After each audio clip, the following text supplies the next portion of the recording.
Olá pessoal, se preparem aí porque esse vídeo aqui é bombástico. Aqui eu vou mostrar para vocês, eu vou desenhar para vocês, para quem ainda não quer acreditar, o pacto para barrar a Lava Jato. Esse vídeo desenha o pacto para barrar a Lava Jato para quem é incrédulo. E nisso a gente vai começar aqui no dia 23 de maio de 2016, como vocês estão vendo aqui, né, com essa notícia aqui. Em gravação, Romero Jucá, que era ministro do Planejamento, sugere um pacto para barrar a Lava Jato, de jornal. Aí tem gente que diz que não, que diz que sim, que não sei o que, sei que lá. Bom, ele foi gravado pelo ex-presidente da Transpetro, o Sérgio, como é que é o nome dele? Sérgio Machado, alguma coisa assim. Sérgio Machado, isso. Foi presidente, né, da Transpetro. E aí esse presidente da Transpetro, com medo aí de ser investigado pela Lava Jato, de ser preso, alguma coisa, ele começou então a gravar várias pessoas que ele conversava.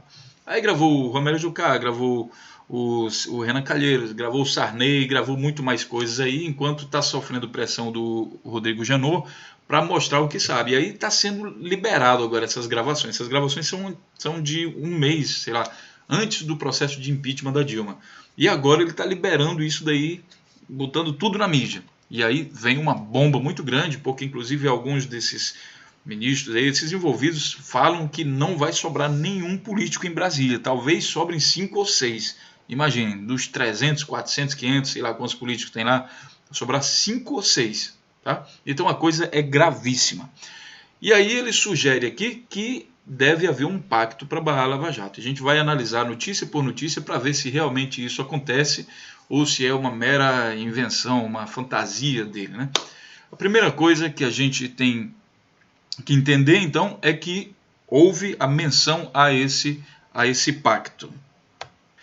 E para que a gente possa dar sequência no entendimento, a gente precisa ver essa conversa agora que surgiu do Renan. Essa conversa surgiu ontem, hoje é 26 de maio, essa conversa aí surgiu ontem.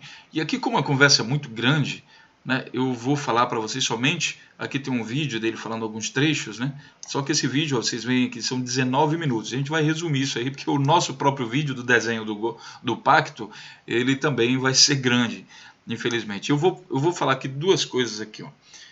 A primeira é falar do aumento do STF. Né? Aqui, o Renan diz o seguinte: não negociam porque todos estão putos com a Dilma.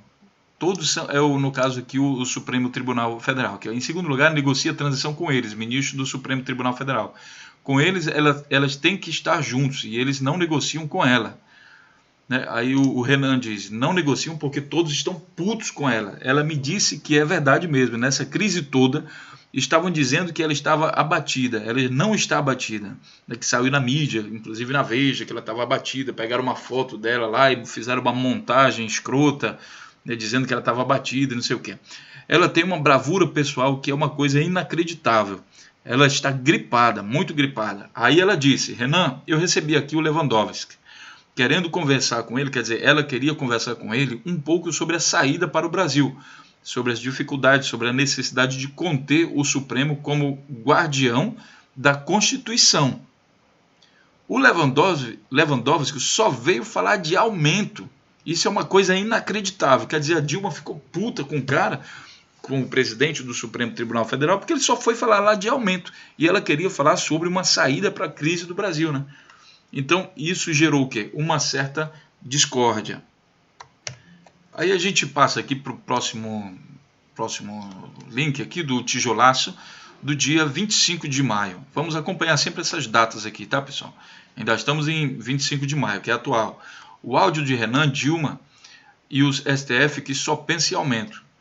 Né? Aqui ele está falando mais uma vez e aqui ele fala mais uma vez aquela frase que o Lewandowski só veio falar de aumento e isso era uma coisa inacreditável. Então gerou uma tensão entre o Lewandowski, ou seja, o STF, e a Dilma Rousseff, que era então presidente. E isso tudo aconteceu porque Dilma, aqui ó, notícia de julho de 2015, Dilma veta reajuste do judiciário, informa TV. Então ela vetou, por quê? Porque o governo estava querendo cortar gastos. que estava naquela crise danada. Ela fez uma errada na administração pública dela, o Brasil deixou de arrecadar, começou a entrar em crise, quer dizer, em crise não, em afundamento de receita, e daí a Dilma, para conter aí os impactos, né, esses impactos negativos, ela começou a cortar gasto, e claro que não poderia aprovar o ajuste do judiciário, que geraria aí um gasto, né, o reajuste representaria 25 bilhões extra para os cofres públicos nos próximos 4 anos. Então quem é o presidente que vai aprovar uma coisa dessa sabendo que o governo já está arrecadando menos, né? Aí nós temos a seguinte notícia aqui direto da Câmara dos Deputados. Câmara autoriza o processo de impeachment de Dilma com 367 votos a favor e 137 contra. A notícia é do dia 17 de abril de 2016. Quer dizer, o Supremo puto com a Dilma, né, mostra aqui um comportamento que é uma certa vingança. Por que vingança? Porque esse processo de impeachment, e aqui independe da sua opinião política, se você é contra ou a favor do impeachment, só pensa, para pensar um pouco, liga os neurônios aí da análise, tá? E pensa comigo, o STF estava puto, né? Quem presidiu esse processo de impeachment foi o Eduardo Cunha. O Eduardo Cunha é réu em processo no Supremo. E o Supremo poderia afastar e deveria afastar o Cunha, né, da presidência do Senado, mas não fez. Inclusive, nesse próximo link aqui, olha, vocês vão ver que o caso do Eduardo Cunha já é o mais longo da história no Conselho de Ética, que era o caso de afastar o Eduardo Cunha da presidência da Câmara. Nessa terça, o delator repetiu ter passado o Cunha 4 milhões de propina. Quer dizer, o Cunha foi acusado de tudo que é coisa. Parece que o Cunha, segundo as informações que estão saindo aí, que ele preside, que ele elegeu vários deputados com dinheiro de propina, elegeu deputado, elegeu senador, ele deu dinheiro para o Supremo. Parece que ele tem uma coisa que é muito maior do que o PC Farias, quem se lembra do PC Farias. Então, mesmo com todas as provas, evidências e tudo mais, o Supremo não afastou o Eduardo Cunha. Por quê? Porque o Eduardo Cunha é essencial nesse momento para o afastamento da Dilma Rousseff. Tá? Então não se poderia afastar o Eduardo Cunha antes disso. Inclusive, quando o Valdir Maranhão passou a ser presidente, quando o Cunha foi afastado, depois do impeachment, a primeira coisa que o Valdir Maranhão tentou fazer foi anular o impeachment. Então, o Eduardo Cunha é peça fundamental desse impeachment e não foi afastado, né, da Câmara e conseguiu, então, no dia 17 de abril, instaurar o processo de impeachment. Aí ele cumpriu a obrigação dele, que todo mundo estava querendo. Só que ainda faltava mais uma coisinha para o Eduardo Cunha fazer antes de sair, porque a situação dele não dava para segurar, tá?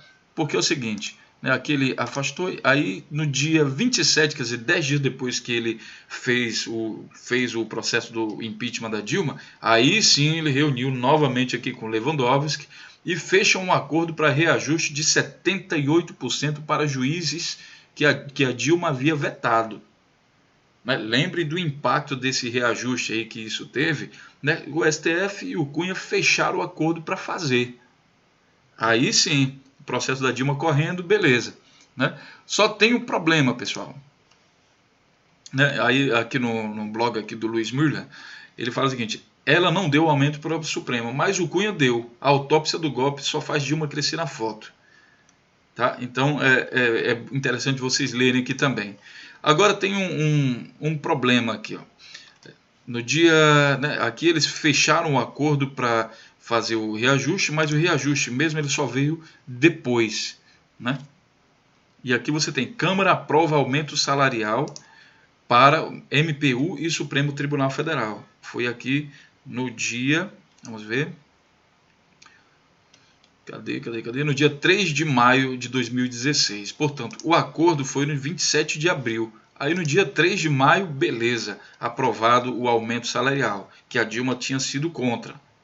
Tá? Então, o que é esse aumento salarial? É interessante ver aqui também. Ó. A despesa extra somente para ministros do Supremo Tribunal Federal seria de 2,17 bilhões, levando em conta outros magistrados de tribunais superiores da União, como o ministro do Supremo Tribunal de Justiça, o TSE e também o TST e o STM, por exemplo, o impacto total chegaria a 717 milhões. Então, que é um rombo desgraçado que aprovaram, né, saindo do governo. E aí, justamente esse governo agora que está dizendo, não, o rombo é muito grande, gastou muito com coisa social, mas aqui foi vital dar esse dinheiro aqui para o Supremo, para que o processo pudesse ocorrer, tá? A gente precisa também entender o seguinte, é que é a ambição, essa loucura, obsessão por dinheiro, parece aí do pessoal do STF. Por quê? Por que eu estou falando isso? Olha aqui, no dia 7 de outubro de 2015, em meio à crise fiscal, comissão na Câmara, que também é o Eduardo Cunha, aprova reajuste de 16% para os ministros do STF. Quer dizer, no ano passado eles já tinham recebido um reajuste de 16%, só que queriam mais. Preciso pagar mais. Então, em 78% já foi em cima desse aumento que já teve no ano passado. E que inflação doida é essa que tem no Brasil, que tem que aumentar 100% o salário dos caras em um espaço de um ano? Que loucura mais doida é essa? Bom, então beleza. A Câmara passou para frente então o processo de impeachment que iria ser então votado no Senado. Só que ao ser votado no Senado, a Dilma iria ser afastada e quem assumiria era o vice-presidente Michel Temer, tá? E daí ia ficar escancarado uma coisa muito absurda, é que justamente o Eduardo Cunha, ele se tornaria então presidente. Se Temer virar presidente, Cunha é o vice-presidente, desculpem, Cunha se tornaria vice-presidente, tá? Essa notícia saiu aqui nesse site Politize, né, que é aquela coisa. Bom, a Dilma saiu, então o Temer ia ser o presidente interino e ele precisaria de um vice, que na ordem sucessória seria então o Eduardo Cunha. Só que o Eduardo Cunha é réu no Supremo Tribunal Federal. Ele jamais poderia fazer uma coisa dessa. Ele não poderia ser vice-presidente do Brasil, porque vice-presidente o cara tem que ser mais ou menos honesto. Mesmo o Temer sendo ficha suja, né, que a gente sabe que ele é ficha suja, não poderia, seria escandaloso demais que o Cunha fosse presidente. Então o Cunha já tinha cumprido as coisas dele, ele já tinha feito o processo de impeachment e já tinha negociado então com o pessoal lá da Câmara, e agora seria a hora então de tirar o cara da jogada. E isso acontece aqui no dia 5 de maio de 2016. Ministro do Supremo afasta Cunha do mandato e da presidência da Câmara. Ele não cassou, ele só afastou. Afastar significa que ele continua com os mesmos direitos dele, recebendo o salário dele, com direito a carro, com direito a casa, com direito a tudo. Ele só afastou, né? Então vamos olhar aqui a data novamente. Dia 5 de maio, o ministro do Supremo afasta. Quem foi o ministro que afastou? Tá? Teori Zavascki, relator da Operação Lava Jato, afastou o presidente. Lembrando que o processo do Cunha é o mais longo da história, tá? E aí isso só pôde ocorrer por quê? Porque a Câmara aprovou então aqui o reajuste salarial para eles no dia 3. Dia 3 de maio de 2016 a Câmara aprovou o aumento, agora sim podemos afastar, no dia 5 de maio a gente pode afastar então o Eduardo Cunha.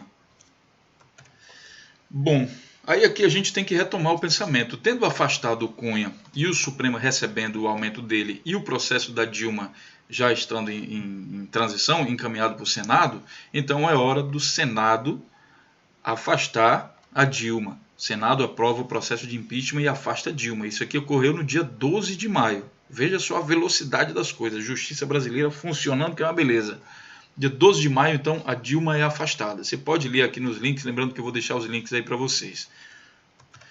E com o afastamento da Dilma, o Michel Temer é notificado e se torna oficialmente o presidente interino do Brasil. Tá? Isso aqui é do dia 12 de maio também, no mesmo dia foi então ele ser notificado. E aqui a gente tem que voltar à nossa linha de raciocínio, que a gente tinha falado lá na frente do pacto para a Lava Jato, né? O pacto para barrar a Lava Jato. E aqui a gente vai ver o seguinte, a primeira coisa que o Temer faz, olha só, no dia 12 ele assumiu, dia 12, a primeira coisa que ele faz, que precisa fazer para barrar a Lava Jato, é influenciar dentro da justiça brasileira, porque da forma que a Dilma estava trabalhando, né, não dava para barrar a Lava Jato. E muita gente aqui nesse ponto vai dizer assim, pô, você está sendo partidário, está defendendo a Dilma. Não, é que foi criada uma situação, uma independência no poder de investigação que favoreceu a criação e esse processo da Lava Jato. Então, quando o Temer assumiu o negócio, que é justamente o que o pacto faz, é preciso fazer um pacto para acabar com a Lava Jato. Quando ele faz, a primeira coisa que ele vai fazer é influenciar na justiça, no sistema de justiça do Brasil. Qual foi a primeira atitude que o Temer fez quando assumiu? Ao dia 12 de maio, tá? Aqui na Folha de São Paulo, os links vão ficar com vocês. Isso aqui, pessoal, só para vocês terem uma ideia, 12 de maio foi uma quinta-feira, tá? Aí o que acontece? No dia 14 de maio, no sábado, né, o ministro... Não, essa notícia, na verdade, mas a CGU foi extinta antes. Eles acabaram com a Controladoria Geral da União. E após a extinção, os servidores da antiga CGU, aqui ele já fala da antiga, quer dizer, já foram afastados antes, né, estudam paralisação. O que aconteceu? Vamos ler isso aqui com bastante calma. Servidores da recém-extinta Controladoria Geral da União marcaram para segunda-feira, 16, uma assembleia para discutir uma paralisação para as mudanças promovidas pelo governo interino Michel Temer. O órgão foi retirado da estrutura da Presidência da República e agora passará a se chamar Ministério da Transparência, da Fiscalização e Controle. Agora, muita atenção nisso aqui. Não é que ela foi extinta, ela passou a se chamar ministério, ela passou para dentro do governo. E aí que muita gente vai dizer o seguinte: Alexandre de Moraes, que é o ministro da Justiça atual de Temer, diz que CGU será mais forte como ministério. Né? Esse é Alexandre de Moraes, que eu nem vou falar dele, né? Que ele mandou bater nos estudantes em São Paulo, que ele não fez nada contra a investigação do roubo da merenda lá em São Paulo, que foi secretário da Justiça aí do Alckmin, né? E fechou os olhos para todo aquele processo de corrupção lá da merenda, mas na hora que os estudantes foram para a rua para protestar, ele mandou baixar o cacete nos estudantes. Tem foto na internet de todo canto, mas nem vou falar muito nesse assunto. Ele foi nomeado ministro da Justiça. Claro, um homem tão bom como esse tem que ser ministro da Justiça. No passado dele você pode ler aí depois na internet. Ele fala que o CGU será mais forte como ministério. Só que o que acontece de fato? Para especialista, fim da CGU enfraquece o controle de combate à corrupção. Por quê? Tá? Deixa eu ver aqui a última. Aí ele fala aqui também, ministro, ele fala o seguinte: nenhum direito absoluto. Isso aqui é um outro tema. Vamos entender por quê. Aqui embaixo na notícia ele está dizendo aqui, a perda de identidade, o enfraquecimento da independência no trabalho de combate à corrupção estão entre as principais preocupações de servidores federais e especialistas diante da mudança na Controladoria Geral da União, que passou a integrar o Ministério da Fiscalização, Transparência e Controle, criado pelo presidente interino Michel Temer. Tá? Ou seja, antes a CGU ela era independente e agora ela foi anexada, foi criado um ministério para ela. Quem é o chefe do ministério? Justamente o cara que está sendo investigado na Lava Jato, que é o presidente do Brasil. Né? Ele é o chefe dos ministros. E agora um processo de investigação que antes era independente passou agora a receber ordens diretas do investigado pela Lava Jato. Tá? Então, esse é o impacto. Então, justamente por isso que os funcionários querem, então, paralisar todo o Brasil, né? E alguns já começaram a fazer isso, porque eles perceberam que isso foi uma atacada sutil, mas de muita eficiência. Porque na hora que o presidente lá, o Temer, fala, para com isso daí, não investiga mais isso, eles têm que fazer, porque eles estão agora sujeitos. E antes, criado se não me engano, pelo Lula, a CGU funciona de forma independente. Ela funciona como um órgão paralelo para analisar e investigar as ações do governo. Tá certo? Então foi essa a grande tacada aqui, que vai botar a justiça sob a influência dele. Uma outra tacada, essa outra notícia aqui, nenhum direito é absoluto e país precisa funcionar, diz o ministro da Justiça. Por que ele diz isso?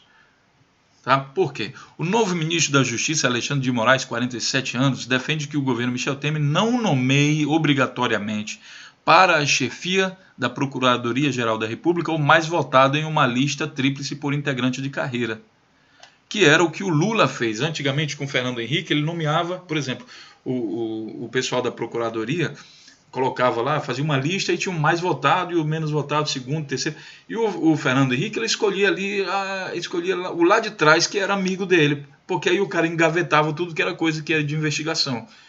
E aí o Lula entrou e mudou isso. Ele começou a nomear sempre como chefe, né, chefia da Procuradoria-Geral da República, o cara mais votado pelos próprios procuradores.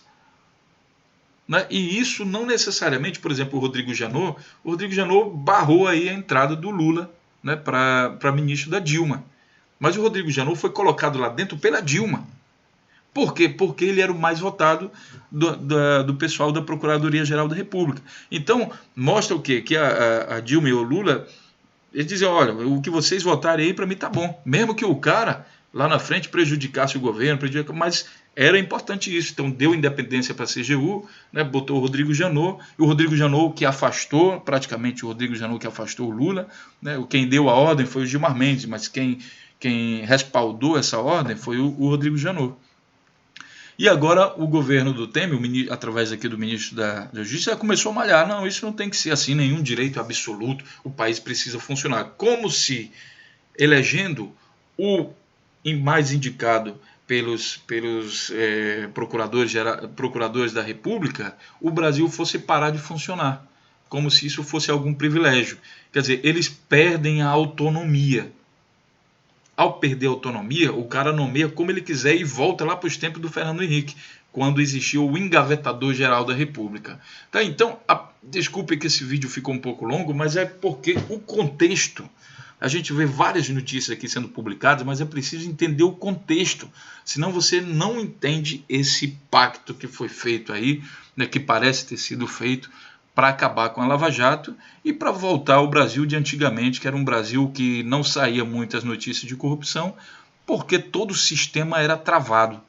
Tá? E aí, com esse processo de independência da investigação no Brasil, que foi feito aí pelos governos do Lula e da Dilma, e eu falo isso independente da opinião. Você pode me chamar de petista, mas só que esse processo foi feito no governo do Lula e da Dilma. Se fosse feito em outro governo, eu falaria, foi feito no outro. Mas é fato, isso aí foi feito no governo Lula e Dilma.